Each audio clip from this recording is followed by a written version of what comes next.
থাকেন তাহলে মির্জা ফখরুল আজকে যেটা বলছেন যে সারা দেশের মানুষ আওয়ামী লীগকে চায় না, তাহলে আমি এই প্রশ্নটা করতে চাই, তাহলে মির্জা ফখরুলকে কোন দেশের মানুষ বলে দিয়ে গেছে যে আওয়ামী লীগকে তারা চায় না? মির্জা ফখরুলের কাছে যেই জনগণগুলো যেই মানুষগুলো বলে দিয়ে গেছেন, আমাদের কাছেও সেই জনগণ সেই মানুষরাই বলে দিয়েছে। দুইটা প্রশ্ন। আপনি আমাকে বলেছেন যে এক সেকেন্ড, আপনি আমাকে বলেছেন আওয়ামী লীগ আমার বন্ধু হতে পারে। আচ্ছা যেহেতু আপনি আমাকে একটু ব্যক্তিগতভাবে প্রশ্নটা করলেন, আমি আপনাকে একটা ব্যক্তিগত প্রশ্ন করি। আপনার বয়স কত?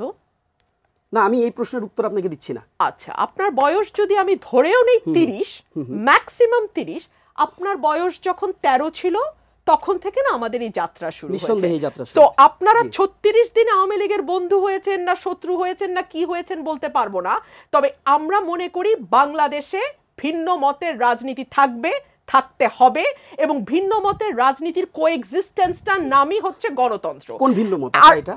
সেটা ভিন্ন মতটা কোনটা? সেটা সেই ব্যাখ্যা তো আপনাকে আমি দেব না। এটা তো টকশোর ব্যাখ্যা দেবেন আপনি।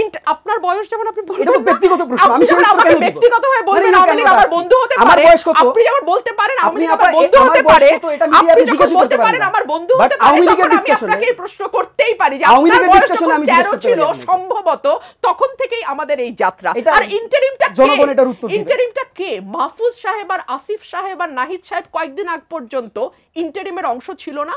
ইন্টারিমটা কে যে নাহিদ বের হওয়ার সাথে সাথে মাথায় হাত বুলিয়ে বলে তুমি বাংলাদেশের পরবর্তী প্রধানমন্ত্রী? এই ইন্টারিমটা কে যাদের পিএস এপিএস স্টুডেন্ট অবস্থায় ঢুকে, মানে স্টুডেন্ট অবস্থায় উপদেষ্টা হওয়ার পর পিএস এপিএস 8 মাসে 400 কোটি টাকা নিয়ে বাইর হয়? এই ইন্টারিমটা কারা? ইন্টারিমটা আসলে কাদের নিয়ে হয় যে ইন্টারিমের প্রধান আমাদের এনসিপির নেতাদের পিছনে হাত দিয়ে বলে, বিদেশি গণমাধ্যমকে সাক্ষাৎকার দিয়ে, যে তোমরা যদি দেশের ভার না নাও তাহলে তো এই জুলাই স্পিরিটটা পানিতেই ডুবে যাবে। এই ইন্টারিমটা আসলে কারা ভাই? এই ইন্টারিমটা আসলে কারা? আমি সেটা জানি না, বুঝতে পারছি না ইন্টারিমটা কারা। ইন্টারিম আব্দুল হামিদকে উড়ে যেতে দেয়। তাসিন প্রশ্ন করছে যে আমরা তো সেটার বিরুদ্ধে দাঁড়িয়ে বলছে আওয়ামী লীগ নিষিদ্ধ করো। একজন অপরাধীকে অপরাধীও বাদ দেন, ওনার নামে মামলা আছে কি নাই? মামলা থাকা মানেই হলো সমস্ত বন্দরগুলোতে, স্থলবন্দর, নৌবন্দর এবং বিমানবন্দরে তার একটা সফট কপি চলে যাবে। এবং নিষেধাজ্ঞা ছিল। আরে ভাই, গত 15 বছর আমার বিরুদ্ধে কোনো নিষেধাজ্ঞা ছিল, আমি কোথাও যাইতে পারি নাই। আমাকে হাইকোর্টের অর্ডার নিয়ে আসতে হয়েছে, তারপর আমাকে যাইতে দেয় নাই। সুতরাং বাংলাদেশে কোন নিষেধাজ্ঞা কাজ করে আর কোন নিষেধাজ্ঞা কাজ করে না, ওরা বেচারা তো 36 দিন আর আমাদের তো 17 বছর, আর আমাদের কোন কোন নেতার 50 বছর। তো সুতরাং এটা তো আসলে কম্পেয়ার করে তো হবে না। তো এই যে বিমানবন্দর পার হওয়া না হওয়া যে সরকারের ইচ্ছাধীন, এগুলার ভুক্তভোগী তো আমরা। তো আব্দুল হামিদ যাচ্ছে এনএসআই ডিজিএফআই এর অনুমোদন নিয়ে, বরখাস্ত হয় পুলিশ কর্মকর্তা।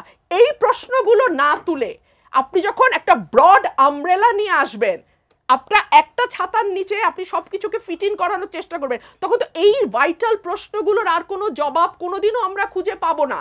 এবং এই ব্রড স্পেকট্রামের ছাতার নিচে সবাই ঢুকতে ঢুকতে তারপরে দেখা যাবে আসল যে প্রশ্নগুলো উঠার কথা রাজনীতির মাঠে, সেই প্রশ্নগুলো হারিয়ে যায়। আপা যেভাবে করে আইভি রহমানকে ডিফেন্ড করছিলেন, মানে আপা আরাফাতদের মতন আমি ডিফেন্ড করি না, আমি জাস্ট একটা তুলনামূলক চিত্র দিয়েছি। আপা বলুক, আমি থেমে যাই। আমি তুলনামূলক চিত্র দিয়েছি।